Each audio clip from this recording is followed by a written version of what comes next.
It's week 9 here in the 2025 NFL season, and we're looking to speed things up here in our Chargers rebuild. There's a little over a month until the release of EA Sports College Football 25, and I do plan on buying the game and featuring a Dynasty series here on the channel. So we'll be reaching the end of Season 1 here in today's episode, and for Season 2 and 3, we'll be employing a new episode format. Each episode will feature roughly a quarter of the season, so there'll be 4 episodes per season. Episode 1 will feature the draft, free agency, an overview of the roster, as well as the first 4 games of the season. Episode 2 will feature another 4 games and will take us to the trade deadline. Episode 3 will feature gameplay only, and episode 4 will round out the season, including the postseason if we make it, as well as an overview of all of the stats. So we'll be simulating some games and we'll be playing the moments in others, including this week 9 matchup against the Arizona Cardinals at SoFi Stadium.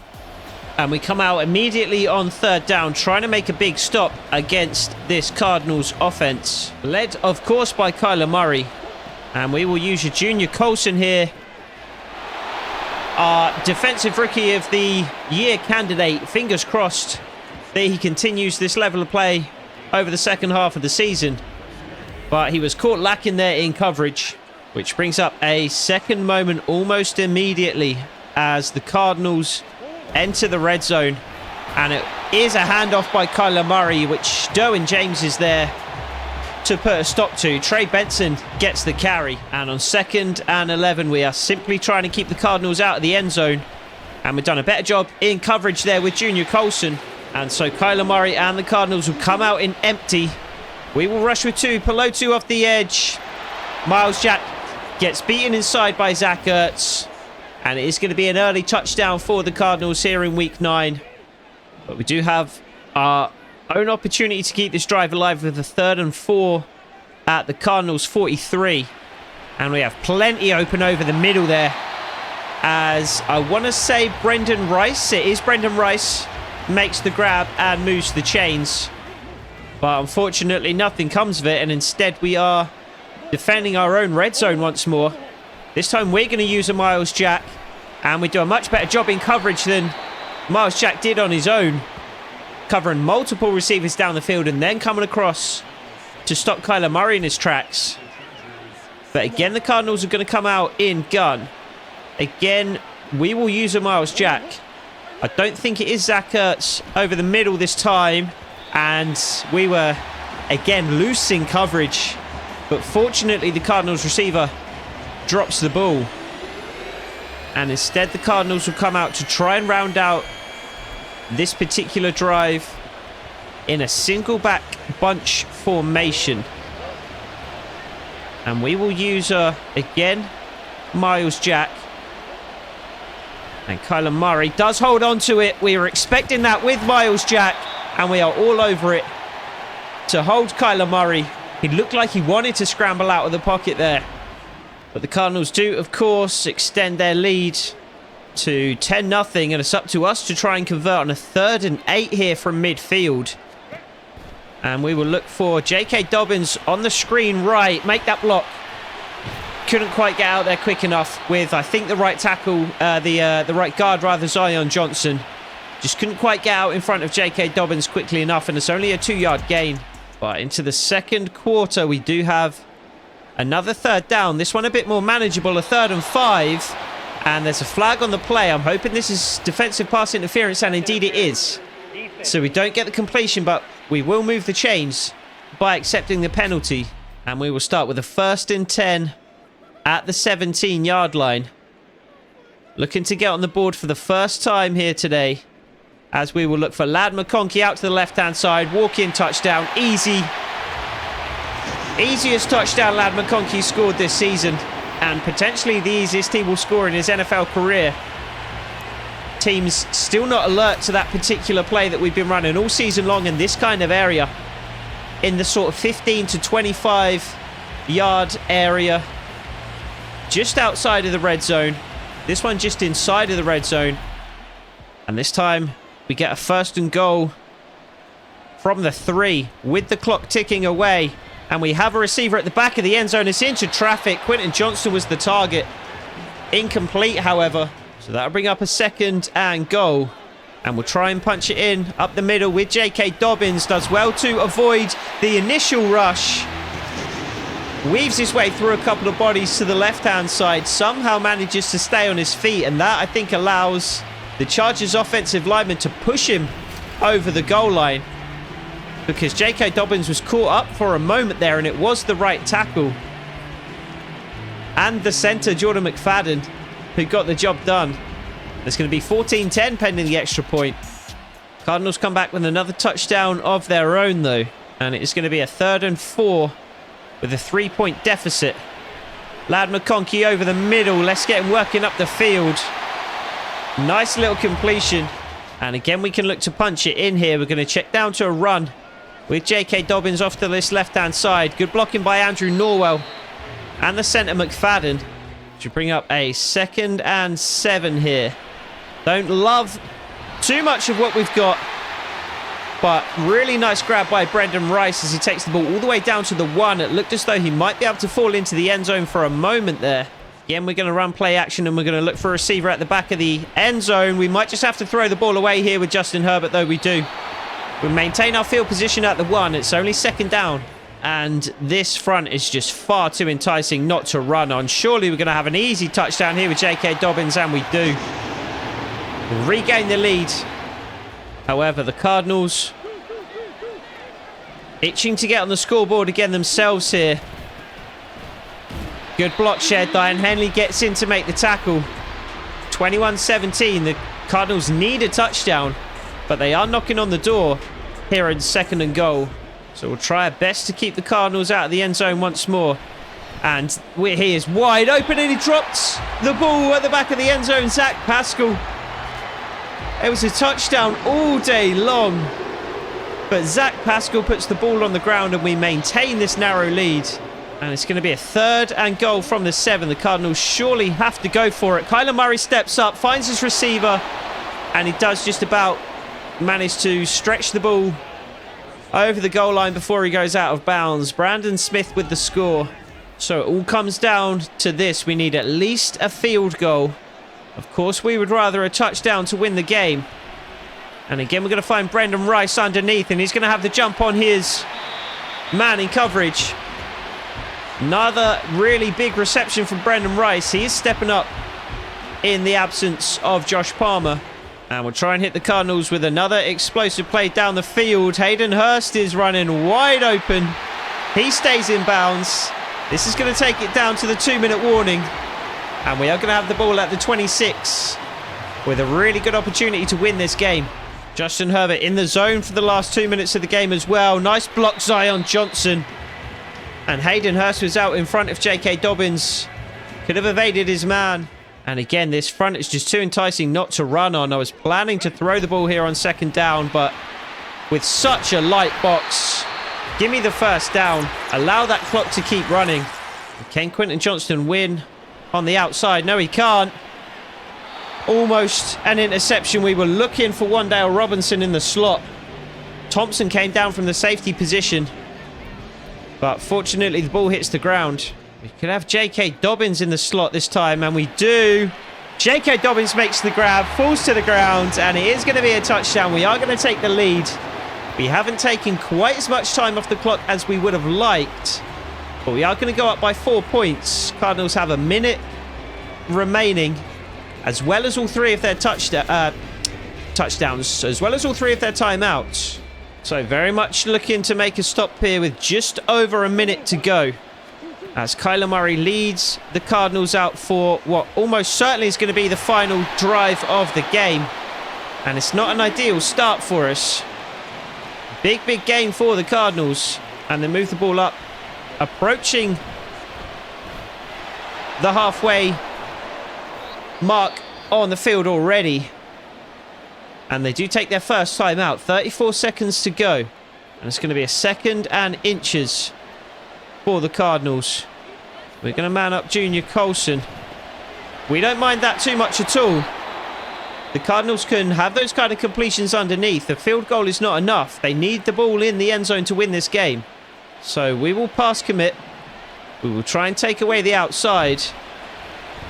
And we will just try and keep everything in front of us. It's a Grab from Trey Benson in the flat. And the Cardinals will have a 2nd and 1. We'll carry this receiver downfield with Miles Jack. Junior Colson there to wrap up Trey Benson. And that's the final timeout for the Cardinals. So all we need to do is commit to the pass. Keep everything in front of us. Don't get beaten over the top. And we should have this game in the bag. Completion underneath. Keep this guy out of the end zone and we win. 10 seconds to go. The clock is ticking. And 000, 6-second runoff. Not enough time for the Cardinals to punch the ball in and score. And we will come away with the victory in week 9. 28-24. And we will move above 500 again on the season. And in week 10, we are going to try and re-sign Rashawn Slater again. He rejected last time, but he is very interested in re-signing. So let's offer him 19.5 over 5 years. And he's still on the fence, but we are real close to something. Maybe we can bump up to 20 per year for Rashawn Slater. And we are facing the Kansas City Chiefs here in week 10. It's going to be a really tough matchup. We are just going to straight sim this one.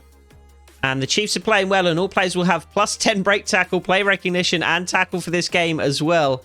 Because we insulted them. A little bit of trash talking, but our team loves the mental game, and we will have plus 5 break tackle, play recognition, and tackle. So just give the Chiefs plus 5. If they have plus 10 and we have plus 5, just give the Chiefs plus 5, right?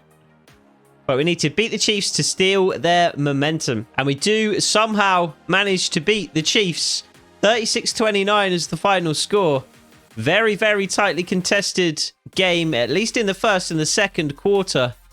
And then we got the edge over them in the third and managed to see the game out from there. And Andrew Norwell loved Jim Harbaugh's trash talking before the game. And our entire team gets 2,500 XP. That will go a long way. And the assistant GM also has a prospect spotlight recommendation for us. Wide receiver Marcus Harvey.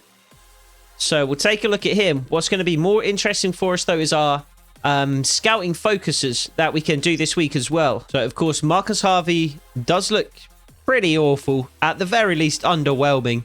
D short route, D medium route, C deep route, C spec catch, D release, F catching. I mean, he's a bad player. They always are. But we do have a handful of players now that are up to 95 or even 100% scouted. So Cody Bolden is at 95. He'll be up to 100 before the end of the season, so we don't need to use a focus player on him, but he looks really, really good. Incredible athlete, great to elite, basically everything. A pass block finesse, B run block, A run block finesse.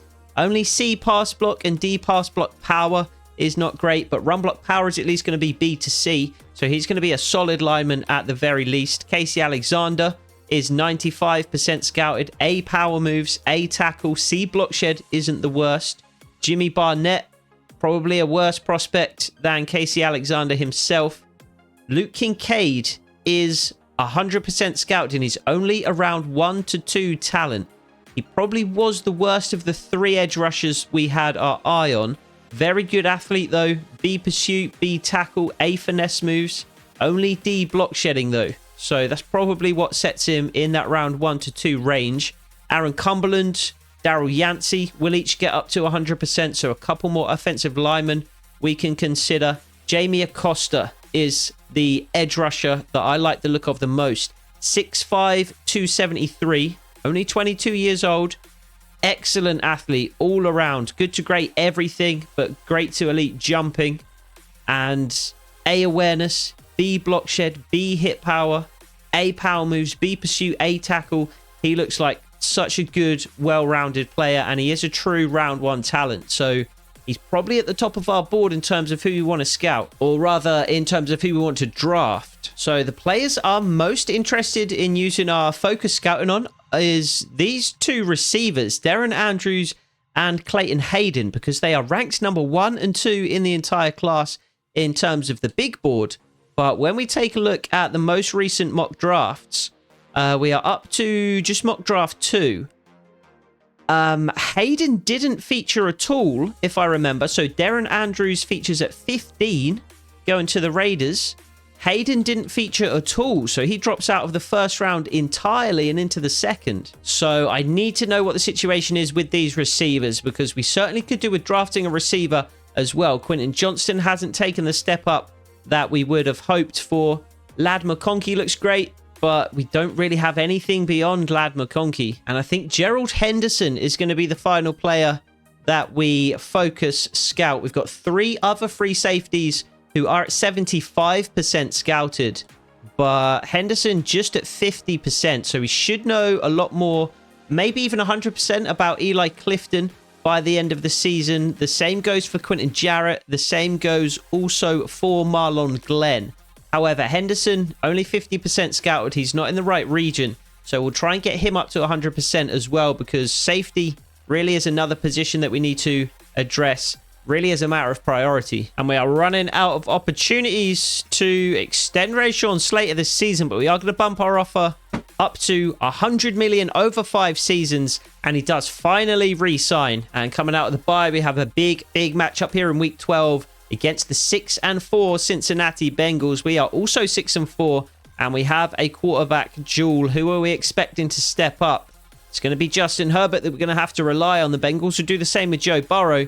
So we need to beat the Bengals and throw 4+ touchdowns with Justin Herbert. And we do manage to win again, 24-20. So Justin Herbert can't have completed that objective, but we do have a weekly award winner, so he may have had a great game anyway, and he did. 22 of 28, 247 yards through the air, 3 touchdowns, gave up 4 sacks, I assume.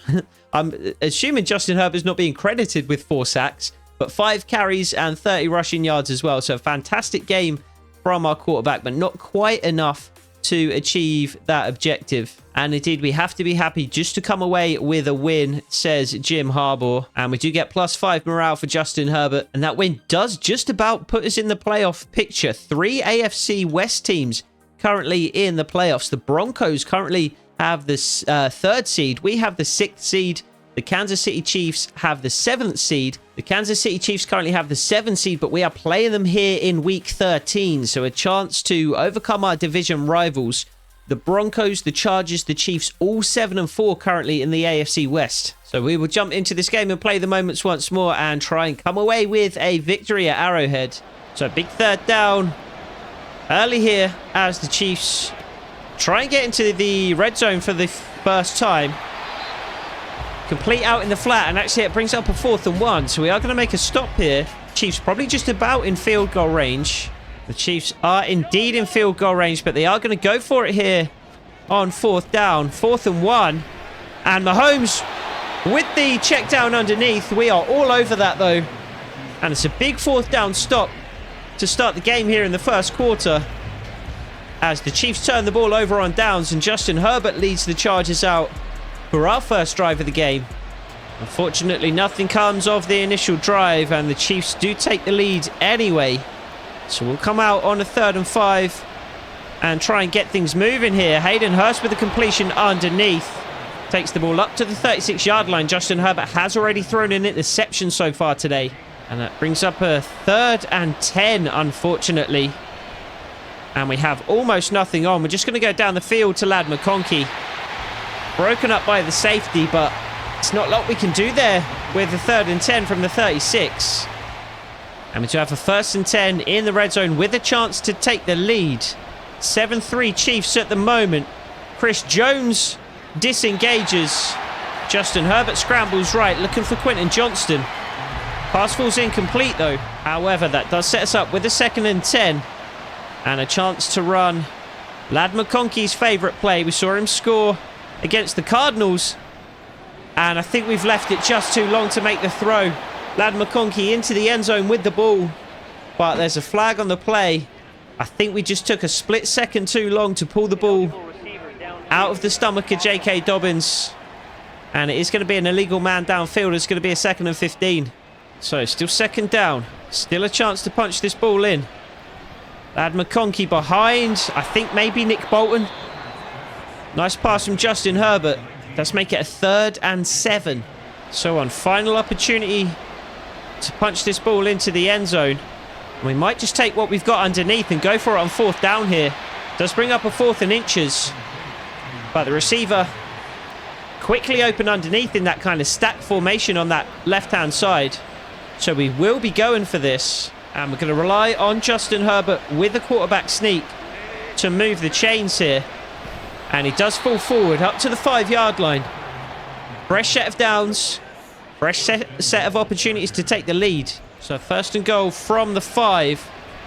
I don't like anything. We're just going to dump it off to J.K. Dobbins. He's just going to have to get what he can. What he can is only a yard. But we'll see if Kamani Vidal can get a little more than a yard here on second and goal. Chris Jones. Absolutely explosive off the ball. Gets into the backfield. Forces Kamani Vidal back a yard even. And suddenly it's third and goal.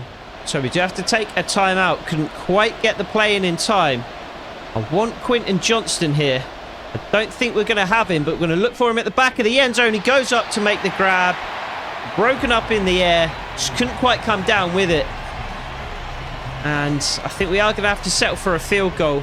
So less than ideal. You hate kicking a field goal when you're 4 points down. But we do bring it back to just a single point deficit.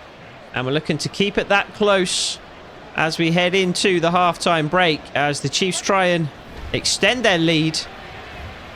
Wide open underneath. Patrick Mahomes and the Chiefs with one final timeout. They neglect to take it here, but the Chiefs do manage to score. The next opportunity we get to make an impact on the game is a 4th and 22 in the fourth quarter when we are 28-6 down. So this game really got away from us. We're going to try and get a fresh set of downs here, though, with Kamani Vidal. Justin Herbert yet to throw a touchdown pass today. Unable to convert there. And it's going to be another 4th down as we try and get back into this game with just over 4 minutes to go, though. Does look as though the game is all but lost. Quinton Johnston makes the grab over the middle, however. That will be a fresh set of downs. And we will move into the red zone with another opportunity to score. Lad McConkey underneath, broken up. Incredible coverage by the Chiefs defensive back. And the Chiefs do not want us to win outside. Quinton Johnston should have easy leverage here. Somehow he allows the Chiefs defensive back to get in front of him. No idea how that's happened with the leverage that Quinton Johnston had off the line of scrimmage. And this game is all but lost, surely, at this stage. And it's going to be a strip sack for the Chiefs, just to top things off. Nick Bolton, I think it was, with the hit on Justin Herbert that forced the ball free. And he is not having the kind of game that he had last week against Joe Burrow here against Patrick Mahomes. And we are subject to an embarrassing defeat, 35-6 in favour of the Kansas City Chiefs. And the playoff picture looks a whole lot different now. The AFC West does still hold the 3, 6, and 7 seed. But the Kansas City Chiefs now have the 3rd seed. The Broncos drop to 6th. And we have the 7 seed currently. And it's a matchup against the 7 and 5 Carolina Panthers that awaits us here in week 14 as we try and get back in the win column. And we do lose the game 21-14, despite the fact that we have another weekly award winner. And it's Miles Jack this time. 12 tackles, an interception, and a touchdown. So he continues to have a very good season alongside Junior Colson. And we do have those scouting reports back on our 3 focus players. Darren Andrews and Clayton Hayden both up to an 85% completion. Both look excellent. We've seen that they're both incredible athletes. Great to elite, almost everything for Darren Andrews. B, catching traffic, catching, medium route, deep route. A, release, spectacular catch, short route. We've got A to B awareness. We've got A to B break tackle, stiff arm. A, run block even for Darren Andrews. Clayton Hayden, an equally good athlete, I would say. Slightly different athlete to Darren Andrews, but I would say probably about equal in terms of overall athleticism. Again, A to B awareness. We've got B catching, B spec catch, B short route, B deep route. We've got A catching traffic, medium route release this time. A to B in stiff arm, in carrying, and break tackle, in run block again. So both look very good players, and I'm not sure why they're dropping so far down the board. I'll be really interested to see what mock draft 3 says. And our final focus player was Gerald Henderson, who's up to an 80% scouted. He doesn't look quite so good. Good to great speed. Only decent to solid acceleration, but good to great agility, change of direction, and strength as well. He does have B zone coverage, which for a zone archetype when the rest of his attributes are a little underwhelming, maybe you would want that to be an A. B, hit power is good, but only C tackle, C pursuit, C block shed, D man coverage. He looks fine. I'm not sure if he'll be the best of these 4 safeties at the top of the board, though, in the round 1 to 2 range. But we have a big divisional matchup against the Denver Broncos. They currently hold the 6th seed. We currently hold the 7th seed. So this is going to be a really important game that could decide whether or not we make the playoffs this season. So we'll jump into this one as well. And immediately we are trying to keep the Broncos out of the end zone. It's Bo Nix leading the way for the Broncos today. And there's a flag on the play. Hopefully that's going to be a hold. And it's a block in the back. We'll take that as well. Broncos are going to be moving back. So it's going to be a 1st and 9 from the 13 for the Broncos. And we are all over that.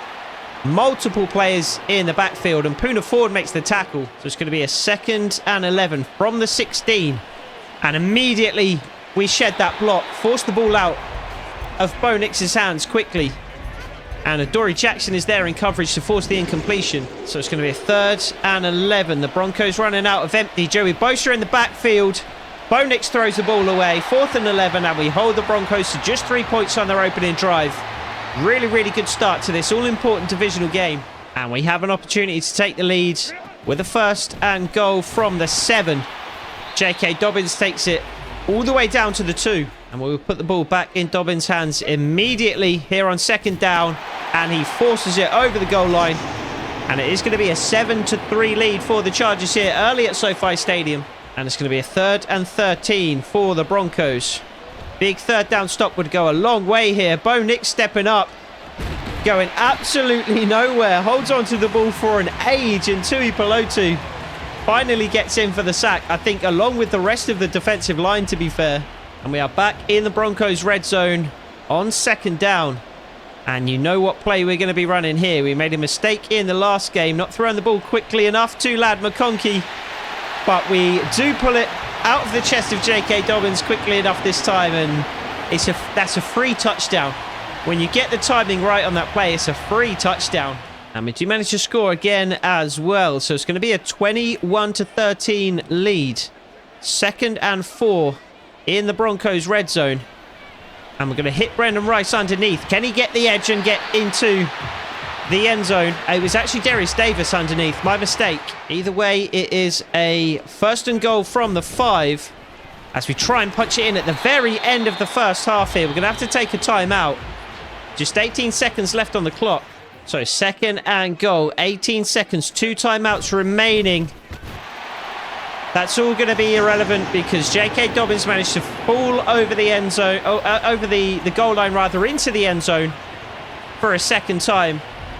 And we will extend our lead here. Dominant performance so far. And we're looking to keep it rolling here in the 3rd quarter. Looking for Hayden Hurst underneath. And we do find Hayden Hurst, who takes the ball all the way down to the 27. Much better performance from Justin Herbert this week as well. 2 touchdowns so far. And we're going to run read option here on 1st and 15 after a false start. And Justin Herbert has a man to beat. Doesn't beat him. Doesn't fumble the ball either, though. Does gain a yard. That was maybe an ill-advised play call, especially with such a big lead. We don't need to be running such risky play calls. We will hit Wan'Dale Robinson underneath. As will the Broncos safety, linebacker, not entirely sure. We'll see if anyone can win down the field here. I think Ladd McConkey may have. We lay it out in front of him with Justin Herbert. That's his 3rd touchdown pass of the game. How many touchdowns does Ladd McConkey have this year? He must be well into double digits by now. And I think he's got to be a lock for Offensive Rookie of the Year. Was scanning the left side of the field, and I think, to be fair, 2 of our receivers won off the line. Justin Herbert lays it out in front of Ladd McConkey where only he can get it, and he laid out, made the grab, extended the lead. So a very high scoring game in this one. It's 38-28 at the 2-minute warning in the 4th quarter. We're just looking to gain a yard here. J.K. Dobbins gets far more. Almost 100 yards on the ground, including 2 touchdowns as well. 487 total yards. And the Broncos already out of timeouts. And we have the game all but locked up here. J.K. Dobbins looking for a final first down of the game, which he gets. And from here, the clock will run out, and we will run out 38-28 winners at SoFi. So a pretty dominant performance for the offense. 499 yards in total. 175 of those coming on the ground.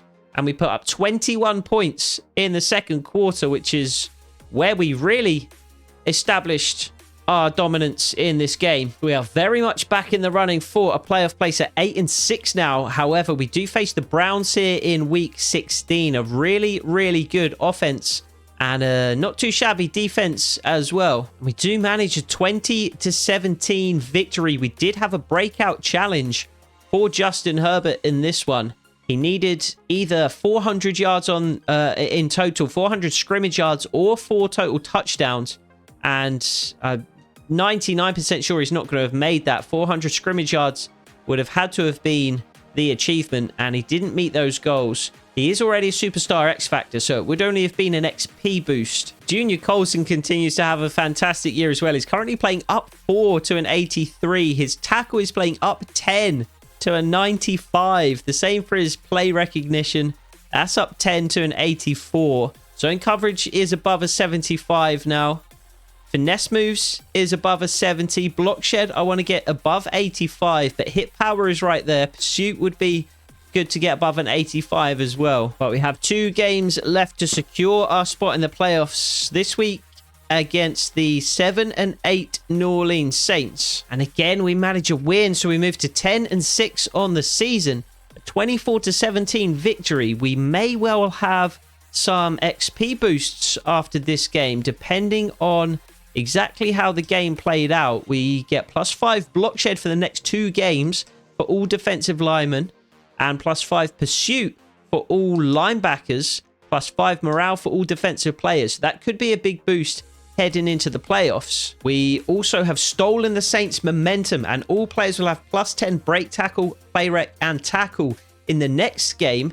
Our entire team gets +2,500 XP. And as if that wasn't enough, we get +1,000 XP and +5 morale for all players. So that's made a huge difference to our squad. We have hit our stride at just the right time. Justin Herbert is playing up to a 94 overall. J.K. Dobbins playing up to an 85.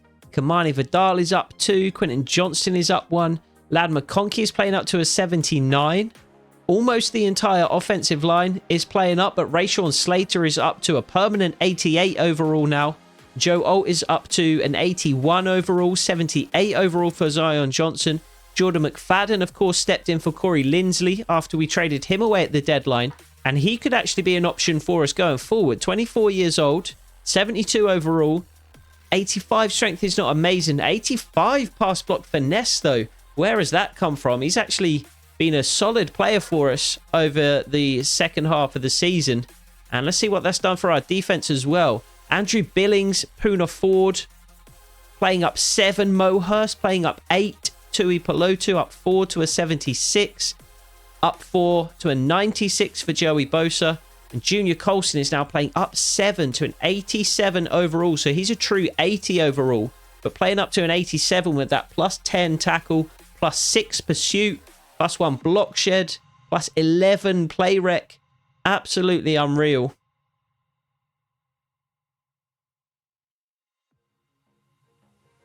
And the secondary is getting a nice boost as well. Asante Samuel +3. John Johnson +3. +2 for Derwin James and Christian Fulton as well. So some real momentum going into this final game of the regular season against the New England Patriots and potentially into the playoffs beyond. We are currently the 5 seeds. Bengals just below us and the Ravens just above. The Chiefs currently hold the 2 seed. The Broncos have dropped out of the race entirely. And we do manage to sneak past the Patriots in the final week of the regular season, 26-21. And we face the Ravens in the wild card round. It worked earlier in the season when we insulted our opponents. So we'll try and do the same thing again here. The Ravens, again, will get +10 break tackle, play rec, etc. We'll get +5. But we're going to try and, again, steal the momentum of an opposing team by beating the Ravens in the wildcard round. And we're going to try and give ourselves the best possible opportunity to win this week by investing some more points in these skill trees. The offensive coordinator, secure the line tree, I think is what we're going to invest in here. So we're going to grab pass block finesse for guards and centers by 1. Run block finesse for tackles by 1.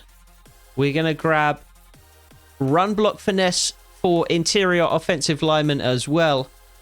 And pass block finesse for the tackles. That leaves us 41 points, which we will also invest in better short route running for wide receivers and tight ends. So it's going to be a tough game trying to contain Lamar Jackson, but 11-6, a fantastic record, and we've probably already done better than we could have hoped here in season 1. But immediately we drive down the field and into the red zone with a chance to take an early lead here in the wildcard round against the Ravens. Away from home, so getting off to a positive start would be ideal. And Justin Herbert's just going to be able to walk it in himself. Wait for a receiver to get open ahead of him. The Ravens too concerned with the receivers in behind to step up and make the tackle on Justin Herbert. And we do take an early lead. First drive of the game. And we're going to be up 7-0. So Lamar Jackson and the Ravens trying to respond immediately. Lamar Jackson forced from the pocket. And who's that? Morgan Fox there to make the tackle. And it's going to bring up a 4th and 17. And on the first time of asking, we score. And on the first time of asking, we prevent the Ravens from scoring. And we are in the red zone again immediately on the 14-yard line. So you know what that means. Ladd McConkey out of the pistol. It should be a guaranteed 7 and we should be up 14-0. Does it work out that way? Looks as though it's going to. Can he get into the end zone? Not quite. It's a successful play, but it does take it down to the 1-yard line. And Kamani Vidal's going to have to finish things off here with a run up the middle. And he manages to walk into the end zone, and what a start. Silencing the home crowd as we take a 14-0 lead here in the first quarter. And somehow we have another red zone alert already. It must be an interception or some kind of a turnover. 2 turnovers for the Ravens already. This one brings up a 1st and 10 from the 18-yard line. And I don't like our outside options here. I think it's Cornelius Johnson on the left. We'll try and lead him inside. Touchdown. It's not Cornelius Johnson. It's Darius Davis. Why he's lined up on the outside, I have no idea.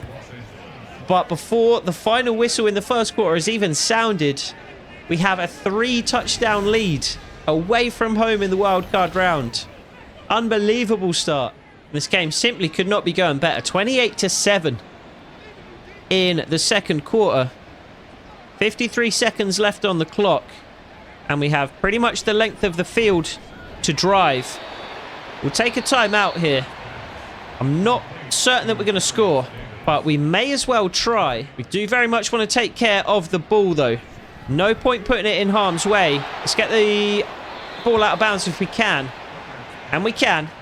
8 of 9 for Justin Herbert. Quiet start to the game, but an efficient start. And we'll send Wan'Dale Robinson on a little jet sweep here and see what he can pick up. Good blocking, and again we'll get out of bounds. Approaching the halfway line already. And even if we can just come away with a field goal here, I would be more than happy. A nice little draw play. And J.K. Dobbins, of course, against his former club, gets a nice gain of 8 yards. And the clock is still ticking. We do still have 2 timeouts, although I think we may have wasted an opportunity to take one of them at least. However, we are into field goal range, and we'll take one here with 8 seconds left on the clock. I think that will give us an opportunity to run at least one play before we need to kick the field goal. And we'll actually just give the ball to J.K. Dobbins up the middle just to make it a little bit more comfortable. And we will take the timeout. We will kick the field goal. We will be up 31-7 at the half. And we did not need to step in at any point in that second half. 45-10, I believe, was the final score. I just watched 45-17. I just watched us continue to rack up points. The Ravens failed to do the same. And we will be moving on to the divisional round. Justin Herbert again wins another Offensive Player of the Week award. 17 of 21 for 240 yards and 3 passing touchdowns. Also had a rushing touchdown to his name as well, so we could have done with that performance slightly earlier in the season when we were trying to get that breakout. However, we are matched up against the #1 seed Buffalo Bills in the divisional round. We are the lowest seed left in our side of the bracket. The Chiefs will face the Jaguars in the other bracket, and we're not going to jump into this one. We are going to leave it to the gods to decide. So we are just going to straight sim. And we win against the Buffalo Bills 31-14. So we advance in our first season to the AFC conference game against the Jacksonville Jaguars. Can we make the Super Bowl here in season 1? Weekly award again. Is it Justin Herbert? Again, it is 15 of 22. I mean, with only 2 games being played, I mean, it's really no surprise that we do end up with the offensive and defensive player of the week. Derwin James, 7 tackles and an interception. Justin Herbert, 15 of 22. 2 passing touchdowns, another touchdown on the ground for him, though. So the Chiefs go down 17-10 to the Jaguars to set up the AFC conference game. The Cowboys overcome the Packers 21-14. The Detroit Lions, in a replay of last season's divisional matchup, conference matchup. It was the conference championship game, wasn't it? The Niners against the Lions. Either way, the Lions overcome the Niners. They set up a matchup against the Cowboys in the NFC side. And of course, we have to jump into this one. So let's see if we can overcome the Jags and make an unlikely appearance in the Super Bowl here in season 1. So we get a 3rd down opportunity early. 3rd and 5 from the 33. Covered well by the Jags. And almost intercepted out in the flat. It's just going to be a 4th and 5. And we will try and kick a field goal. It's going to be a deep one, though, a 50-yarder. However, we do manage to hold the Jags. So we have an opportunity again to extend our lead. Not so well covered this time. Lad McConkey makes the grab underneath. Moves the chains. And we are into the red zone. Might be getting a little bit cheesy at this stage, but when it's a free touchdown, you can't really say no. I mean, when it's not a touchdown, it's a free 10 yards. So, well, a free 9 and several inches. So we'll try and keep this drive rolling with J.K. Dobbins. Good block from Isaiah Spiller. Taking on the fullback role in that particular formation. Takes it up to the 2-yard line with a fresh set of downs. And we're going to roll out to the right-hand side here on play action. Of course, the fullback is completely held up at the line of scrimmage, and we just have to throw the ball away. Do live to see another down, though, and we'll use that down to try and force the ball in with J.K. Dobbins. Covered well by the Jags D-line, though. And Rashawn Slater, he was out with injury earlier in the season. He goes down again here in the conference championship game, and we will line up on 3rd and goal from the 2. And we're going to be looking for Lad McConkey across the formation here. And Justin Herbert is sacked. Abdullah gets in before Justin Herbert can get rid of the ball. And we're all the way back at the 10-yard line.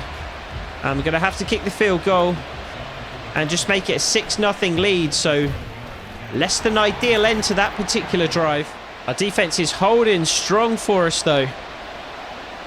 Again, they prevent the Jags from scoring. And again, that brings up a 3rd down, which J.K. Dobbins does convert, and we're already approaching the end zone. I always say the end zone rather than the red zone, but I mean, I guess if you are approaching the red zone, then you are also approaching the end zone. Hayden Hurst approaching and into the end zone. Makes the grab, and we'll go for 2 here to try and make it a 14-0 game. We're actually going to go with a read option here on the 2-point conversion, and Justin Herbert walks in. And it is going to be a 2-touchdown lead about midway through the 2nd quarter. So the Jags do grab a couple of field goals of their own. But it is a 3rd and 1 here. Deep in Jags territory, Kamani Vidal has enough strength to bring up a fresh set of downs. We are deep into the 4th quarter now, trying to see this game out. And another touchdown here would go a long way towards achieving that. We are all the way down at the Jags 1-yard line. So we will just try and punch it in with J.K. Dobbins.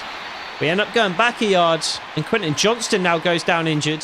Worst thing about that, of course, for us is that the clock stops.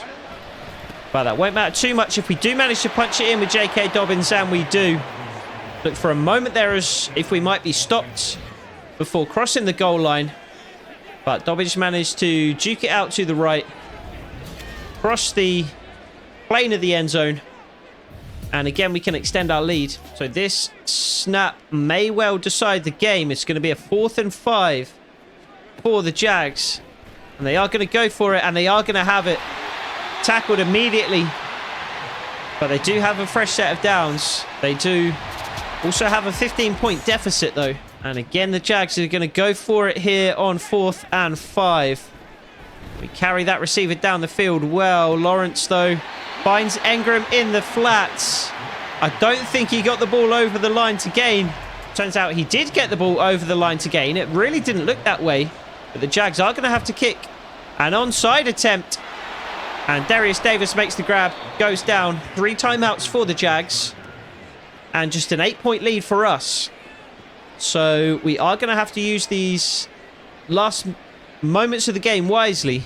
So we need to move the chains first of all. Another first down is essential. And we need to secondarily get as many seconds off the clock as possible. A gain of 3 on first down is not the worst possible outcome, but it's certainly not the best either. Let's run a screen to J.K. Dobbins. The Jags may not be expecting that on 2nd down, and indeed it looks as if we may have the edge here in terms of how this is going to set up blocks-wise. Get there, and he does get there. Go down, inbounds. So we do get the fresh first down. We do force the Jags to take another timeout, and I think we can kneel already, and we can. Game over. It's going to be a 21-13 victory. Couple of kneel downs here will secure it. So we do manage to overcome the Jags 21-13 here in the AFC Championship game. I thought we'd probably finish around 500 this season, but instead it's going to be a Super Bowl berth. However, we will be without Quentin Johnston for this one. Not a huge loss based on his performances so far this season. And it's going to be the Dallas Cowboys, the 16-1 Dallas Cowboys, our opponents in the Super Bowl. They overcame the Lions 17-7. I do want to check out the yearly awards before we jump into the Super Bowl as well. I'm hoping that we have at least one Rookie of the Year. Josh Allen wins MVP.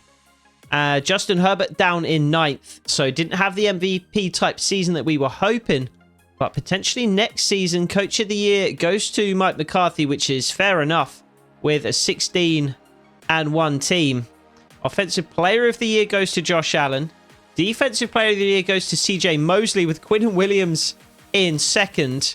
And we do have Offensive Rookie of the Year in Ladd McConkey. I don't imagine we'll have anybody else here. Kamani Vidal actually down in 10th is not bad at all. And we have Defensive Rookie of the Year in Junior Colson. So that should result in a couple of dev trait upgrades for those 2 players. And indeed, Ladd McConkey does go up to a superstar development player. He would have been a star coming out of the draft, but winning Offensive Rookie of the Year puts him up to superstar. What do we want him to improve on here? Catching traffic would probably be ideal. Release, still only an 81 as well. So, deep threat or playmate, what do we prioritize? Do we prioritize release or catching traffic? I would say release. So let's actually go deep threat with this particular upgrade. And we get catching traffic +3 anyway. That's absolutely ideal. +1 release as well. So he goes up to an 82 release and an 85 catching traffic with that +2 boost. J.K. Dobbins also goes up to a superstar. He had a very good year. We'll check out the stats for the team in full in just a moment. Jordan McFadden with an upgrade as well. He had a really good second half of the season, and he could easily be our starter going into season 2. Defensively, Joey Bosa unfortunately drops to just a superstar. Derwin James, though, goes up to superstar X Factor. So their dev traits have flipped. Somehow we still don't know Junior Colson's dev trait officially. He's back down to 0 out of 500 downs played. He should be a superstar, though. We'd unlocked that earlier in the season. We knew he was a star. That wasn't hidden up until this point. I'm actually going to go Speed Rusher because I want to get his finesse moves up just a little bit. because he is an incredibly good blitzer, and I want to keep it that way. He's up to a 75, but with a +2 boost, so I want to get that there permanently. And Asante Samuel also has an upgrade point here to spend as well, so we'll continue going into zone for Asante Samuel. His zone has progressed massively this season. +5 tackle is huge, but he's playing up to a 96 zone, so a true 94. And even with that tackle boost, still only a 57. Stats wise, we had the 9th overall offense. I imagine the last overall defense. Yep, 32nd overall defense. This is in terms of yards anyway. 9th in terms of points scored as well, and defensively 26th in terms of points allowed. Let's look at individual statistics. 3,800 yards for Justin Herbert, 30 touchdowns, 7 interceptions. Not a bad season at all. Certainly not the MVP type season we were hoping that he would have, but solid enough at the very least. A season low in terms of yards, fairly comfortably by about 300 yards or so. So we'll be looking to air it out with Justin Herbert a little bit more next season. J.K. Dobbins rushed for 4.6 per carry this year, 1,300 yards and 11 touchdowns. No wonder he got the Dev Trait upgrade. Solid enough rookie season on just a handful of carries, really, for Kamani Vidal, but 5.8 per carry and 3 touchdowns. Justin Herbert, not quite the Josh Allen type year that we were predicting he might have at the start of the season, but he did carry the ball 66 times, which is not insignificant. Ladd McConkey led the way in terms of receiving yards. We didn't have a receiver over 1,000 yards. Ladd McConkey was very close, though, and had 13 touchdowns. What an incredible rookie season for him. Quentin Johnson with 14.6 per reception is exactly the kind of efficiency we want from him. 892 yards on just 61 catches, 5 touchdowns. So actually he pretty much did fill the role that we want him to fill as like a primary deep threat with that size and that speed and that athleticism. Wandale was solid when he came in. Defensively, Miles Jack was unreal. 154 tackles is just insane. Only 6 for loss is unusual. He did have a sack. He did have a couple of interceptions. He did have a couple of forced fumbles as well. So he was a real playmaker. Junior Colson with 121, 13 tackles, 5 sacks, an interception. No fumbles forced, though. This is kind of a Darius Leonard type rookie season. You know, maybe if he had a couple of forced fumbles as well, this would look very, very similar to Darius Leonard's rookie season. Sacks overall, Joey Bosa led the way with 7.5. That is atrocious. Junior Colson, the rookie middle linebacker, was 2nd on the team in sacks. That is unacceptable. We did, of course, trade away Khalil Mack. Christian Fulton led the way with interceptions with 3. And then again, our linebackers making plays. Asante Samuel had 1, as did Jasir Taylor. Forced fumbles, we had, 6 of those in total. We had a handful of defensive touchdowns this year as well. I believe we had 3 of them. Miles Jack, Christian Fulton, and again, Jasir Taylor. However, the most important game of the season is yet to be played. Of course, the Super Bowl, taking on the Dallas Cowboys. We have earned 10 staff points for answering that question, apparently. And again, it's worked for us a couple of times so far this season. So we are going to insult the Dallas Cowboys. A little bit of trash talking before the game. They will get +10 break tackle. We will get +5 break tackle. We will try and beat the Cowboys to steal their momentum. No more games to play after this, obviously. And it looks like the game is being played in Dallas as well. So home advantage in the Super Bowl is a rare thing. But the Dallas Cowboys do get it here. So we'll take this one a little bit slower. We'll still be playing the moments, but we'll be jumping in a little bit more often. And we might go to the slow sim at various times, but we are initially looking to keep the drive alive here with a 3rd and 6. We are at the 45-yard line of the Dallas Cowboys, and they are pressing our receivers at the line of scrimmage. Darius Davis on the right, but Ladd McConkey on the left. Can he win?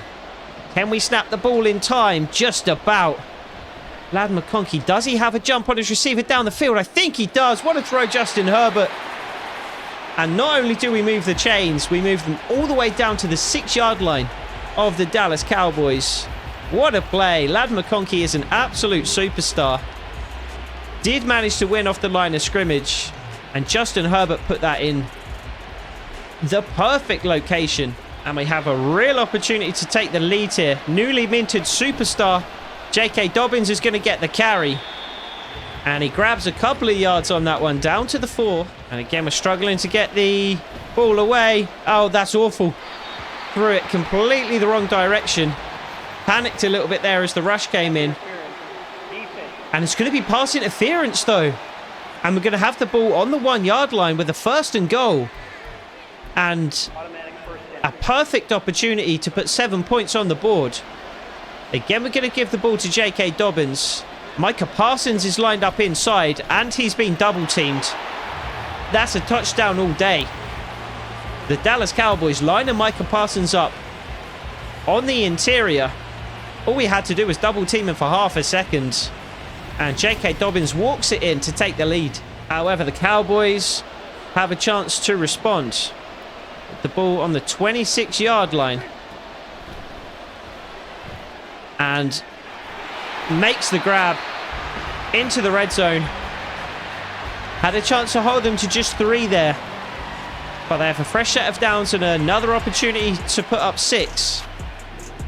So we will try our best to keep them out of the red zone. Out of the end zone, rather. Don't know why I continue to get those two mixed up. But they are going to run out of empty, so we will commit to the pass. And we will use a Miles Jack.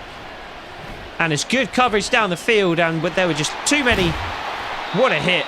There were just too many players to cover there. So it's going to be a 2nd and 3. Out of empty, and then out of goal line. How is that a touchdown? How has he found the space to get into the end zone there? I thought we had that all locked up. But no, Javion Hawkins takes it in to level the scoring. That's going to bring up another 3rd down, a 3rd and 6 this time. So let us run play action again. And we'll look to find either J.K. Dobbins or Wandale Robinson. It's going to be J.K. Dobbins. He's going to have to make a man miss, and he can't quite, and we're going to be a couple of yards short. We are at the Dallas 35, though. So we are absolutely going to go for it here. We are not punting, and it's too deep for a field goal. So what do we like? I like mesh spot out of tight. It's an almost guaranteed 2 yards, provided your receivers don't get bumped off the line of scrimmage. Hayden Hurst to the left is going to be wide open. And we'll just cover up and we'll take what we can get. Fresh set of downs once more. We'll just look to keep the ball moving here with J.K. Dobbins. What a block, Andrew Norwell. J.K. Dobbins lowers the shoulder. Stood up at about the 6-yard line. But not before he's gained 12 or 13 yards on that one. And I actually love the idea of a screen here. However, there's such a gaping hole up the middle that we have to check to a run. Easy, easy touchdown. The Cowboys just too scared of our receivers for some reason. We barely have any to be scared of. Lad McConkey, end. And we get the ball back in the red zone once more. This time from the 7. It's going to be a 1st and goal as we approach the 2-minute warning. Going to roll out to the right with Justin Herbert. And we're going to look at the back of the end zone for Darius Davis. And he makes the grab for the touchdown. A fantastic catch. Joe Alt goes down with an injury. But we also have a 2-minute drill. So we get the ball back immediately with 1:06 left on the clock. And a 14-point lead. I don't think we try and score again here. Maybe a field goal if the opportunity arises. And it may well arise thanks to the fantastic blocking. And we'll take the ball out of bounds. What a run by J.K. Dobbins. What blocking up front that allowed that run. Are we going to win the Super Bowl in year 1? It's looking that way. Not sure what's going on, but the Cowboys have about 10 players that are number 11. That's why I thought Micah Parsons was lined up on the inside earlier on. I don't think that was the case. They just seem to have several players, all number 11 for some reason. I haven't seen that before. Inside 40 seconds now, and we'll run the ball, this time with Kamani Vidal. He takes it for another 1st down, and we'll take a timeout. We're up to the 33-yard line already, so we can certainly be thinking touchdown. And indeed, I am thinking touchdown. We have Darius Davis on the outside because Quentin Johnston is out. But Lad McConkey, who even are you? What a receiver. He just wins instantly off the line of scrimmage every time. And what is that? 15, 16, maybe even 17 touchdowns now. Postseason included. And we have a 28-7 lead in the Super Bowl in Dallas against Dallas. And we certainly are winning the Super Bowl. We have a 49-14 lead. I almost said victory. It's just a lead at this stage. It's going to be a victory. Big hit. I think he got the first down, and he did. But at 5.5 minutes to go, 49 rather to 14. We are walking to Super Bowl victory here in Season 1. It wasn't an MVP type year for Justin Herbert, but it was a Super Bowl type year. And we are poised for a dynasty here in Season 1. Because we've come away with a Super Bowl. We have multiple picks in the upcoming draft. We do just have a single first round pick. But this squad is shaped up far more quickly than we were anticipating. And we have a lot of decisions to make in the offseason. Who is this guy? And who is that guy? I haven't seen Jim Harbaugh yet. But there is Justin Herbert and there is Jim Harbaugh. As Justin Herbert lifts the Lombardi Trophy in Season 1 of a rebuild. Who would have thought? But that will do it for Season 1. We will head into Season 2 with the intention of trying out that new episode format. So 4 episodes per season, 2 episodes per week. So that means we'll get a season per fortnight. And that should give us time to get through Season 2 and Season 3 before the release of College Football 25, where we will be starting a dynasty as well. But that will do it for this one. I hope to see you in the next one. Take it easy.